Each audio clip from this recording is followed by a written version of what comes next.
Okay, guys, now let's get into the practical section where we actually conduct some of these analyses using Excel.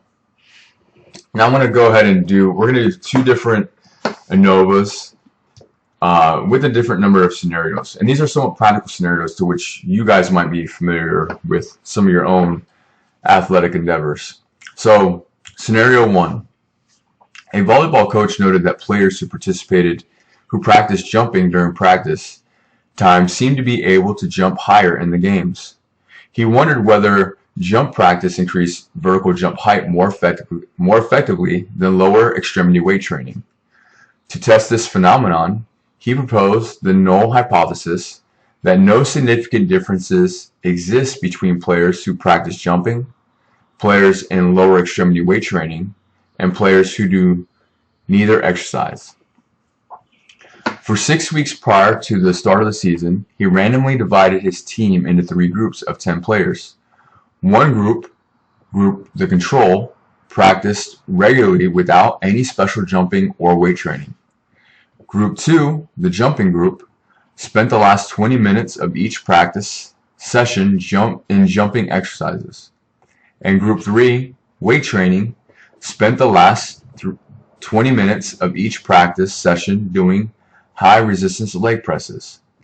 Following are the results of the vertical jump test in inches taken 2 days before the game.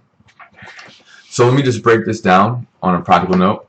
This coach wants to see whether or not weight training or just jumping has an effect on overall jumping performance. And so he set up the 3 groups to where one group did just practice alone. The weight training group just did weights after practice for 20 minutes. And the jumping group did jumping exercises 20 minutes after practice. And he wants to see which one will perform better. Well, let's actually calculate that out and find how to do so. So the first thing we're going to do is let's look over here what are some of the exercises that we're going to perform.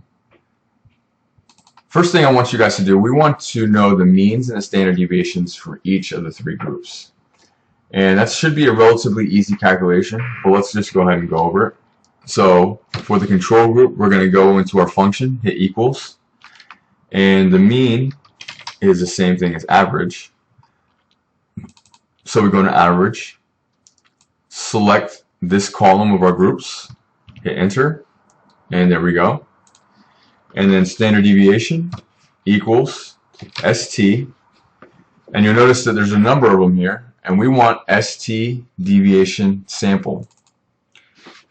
And we select our group, hit enter, and there we go. Let's change these to a number so we get less significant digits. We're going to highlight both those values, put our cursor on that small green box, drag it over, and now we easily get the means and standard deviations for each group. Based off what this looks like, we kind of see that there's a difference already. It already looks like there's a greater value for the jumping group. Now, the directions don't say this, but what we're going to do is we're going to actually graph this information because it does give us a visual representation to make it seem a little better. So what we're going to do is we're going to highlight our groups, and let's just paste it somewhere out of the way. And then we're going to highlight our means right underneath. Better yet, we're going to do just the values. Select that data, hit insert, and we want a 2-dimensional bar graph. So there we go. Now we have our bar graph of jump data.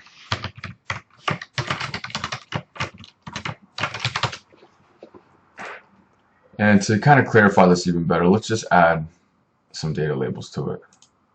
There we go. So next thing we want to do, from what the directions say, what is the value f? Is Is it significant? If so, what is the p-value? Well, this is where we actually run our first ANOVA. And you guys are going to realize how easy this endeavor really is. Now to do so, all you have to do is hit the Data tab. Like the rest of our analysis that we've been running in the past, we go to Data Analysis. And what we want to do is we want to go to ANOVA Single Factor. In this case, we just have one variable. Single factor meaning one variable, two factor meaning two variables, and so on. So we go single factor. Good thing here, just ask us the whole entire input range. So we're going to go and we're going to just highlight that whole entire data. Do we have labels in our rows? Yes, we do.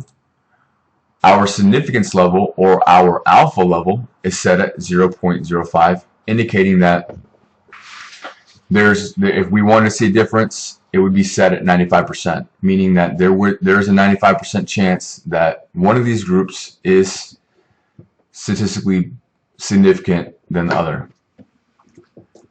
And where do we want our output range? Let's just put our output range right there. And let's hit OK. So easily, what that does is it gives us our values. And here we have just a summary of the data where we have all the sum of the control, which is all those values added together, and so forth for each group. As such, we also have the values, the averages. Now this is where we want to look at our values. We have, if you guys remember, we have the between and with groups. Those are going to be, that's the ratio between those are going to give us our F value. In fact, if I divided 94.9 divided by 15.05, I'm going to get this F value. If you guys can remember, here are our degrees of freedom. And our F value is 6.3, which is associated with a significant value of 0.05. Is that value less than 0.05? Yes, because it's 0.005. So that is smaller than 0.05, indicating there's a 99% chance that one of these groups is better than the other. But remember, that doesn't tell us exactly what group is better. So now we need to do our post hoc analysis, which would be our C question. Did either the experimental group mean significantly exceed the control group? Well, let's just find that out. Let's move this out of the way. And what we need to do is we're going to write out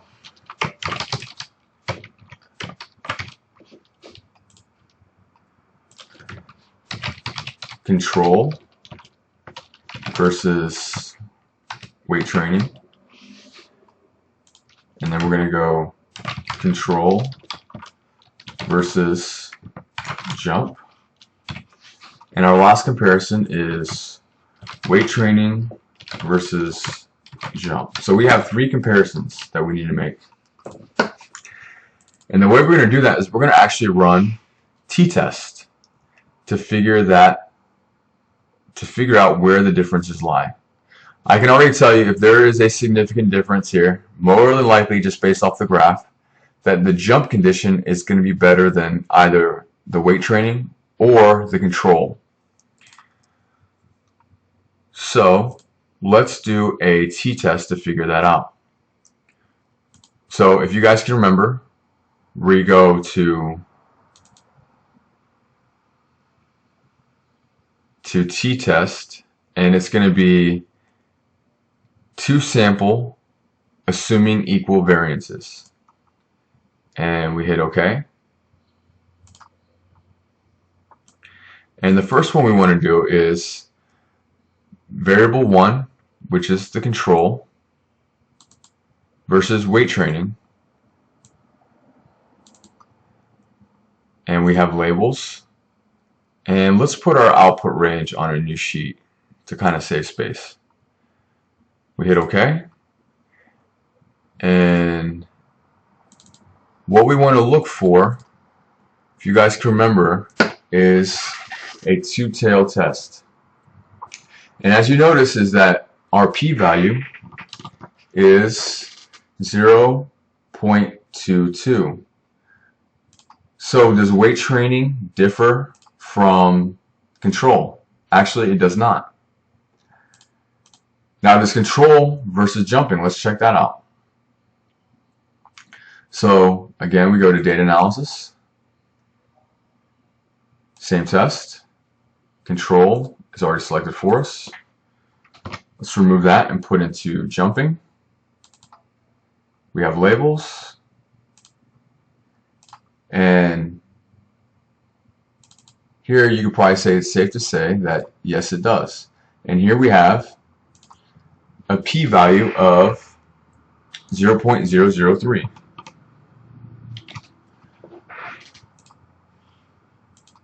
So let's just put that in place.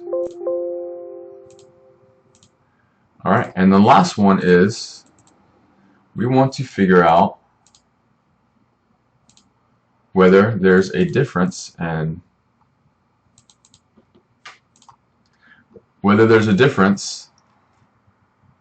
between the weight and the jump. So let's go to data analysis. Bear with me, my sheet's having a problem.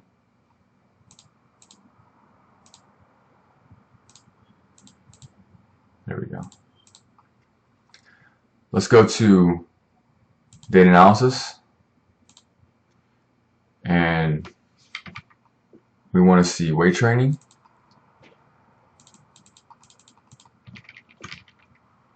versus jumping. Okay. And now we have a 0.02 that is statistically significant. So it looks like jumping is better than all three conditions. However, if you guys can remember the family-wise error, anytime I run the same test on the same subjects, I inflate that error. So therefore, I need to do a correction factor. And our alpha level is set at 0.05. And we have three comparisons. So what we're going to do is equals 0.05 divided by 3. And now we get 0.016. I'm going to copy that value down and paste it.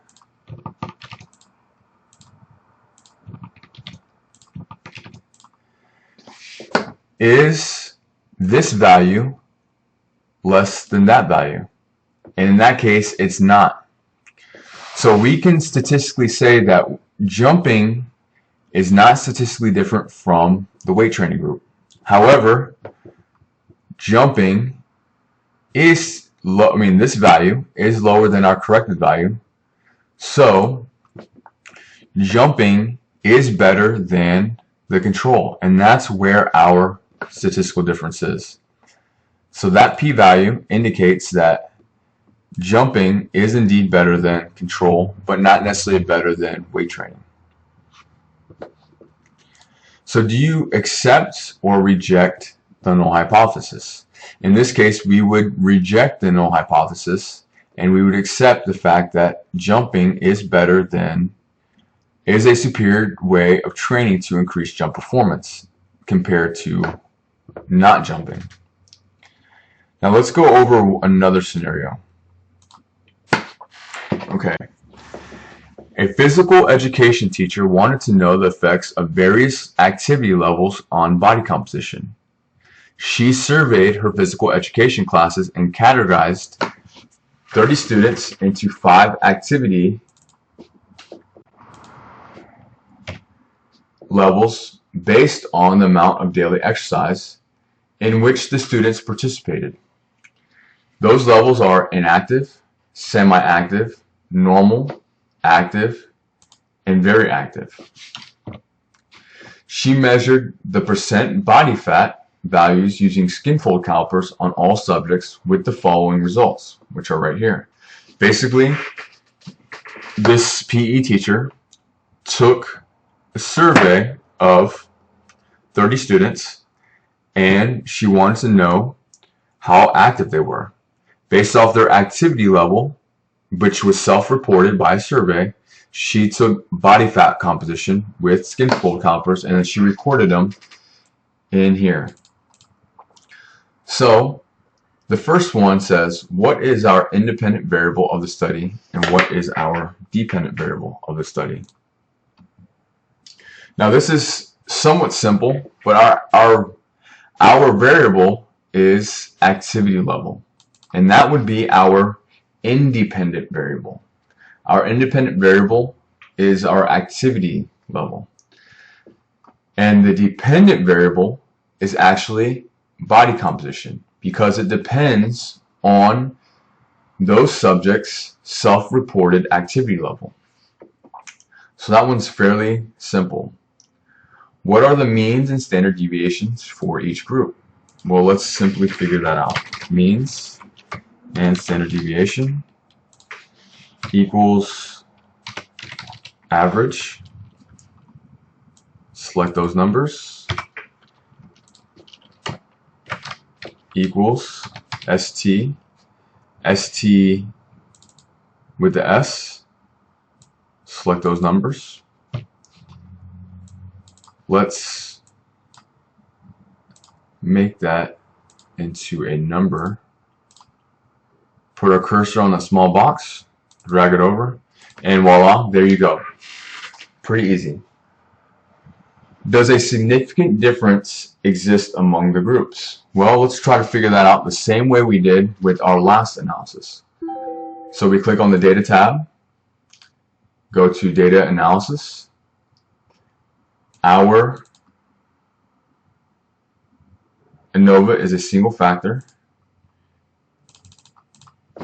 and all we have to do is simply highlight all of our data without the means and the standard deviation, and let's choose an output range, which can be anywhere you want on your sheet. Hit OK.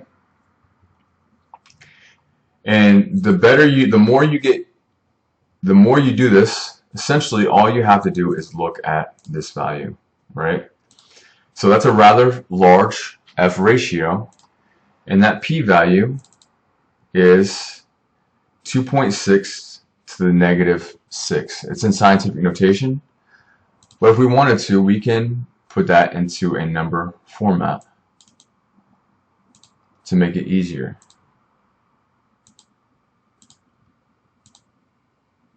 Or maybe not.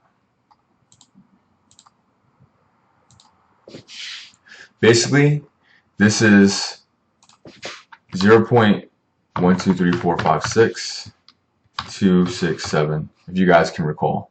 So yes, that value is definitely, actually there should be 5 zeros. This value is definitely lower than 0.05. So yes, there is a difference here. Now, does a significant difference exist among groups? Yes, it does. What is the probability value for the test to test the null hypothesis? Well, we get this probability value of 2.67 to the negative 6. So that is our probability value. Now, rather than actually doing a post hoc analysis on that, because you can kind of see, we'll just graph it out.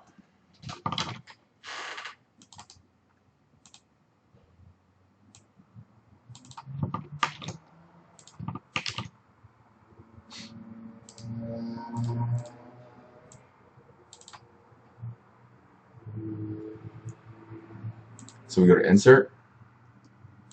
We want a 2-dimensional bar graph. And here we see all of the different values. And I could pretty much say it would be safe to assume that very active is statistically significant from probably inactive and semi-active. And also perhaps even normal.